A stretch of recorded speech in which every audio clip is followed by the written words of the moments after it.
ตาชนำนี้ในอายุปนมัน你今年几岁你今年几岁ឆ្នាំនេះខ្ញុំអាយុ18ឆ្នាំចុះអ្នកវិញ我今年18岁你呢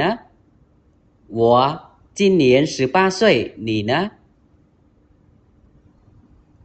ឆ្នាំនេះខ្ញុំក៏អាយុ18ឆ្នាំដែរ我今年也18岁我今年也18岁អ្នកនិងខ្ញុំមានអាយុដូចគ្នាឬក៏អ្នកនិងខ្ញុំមានអាយុដំណើរគ្នា你和我同岁你和我同岁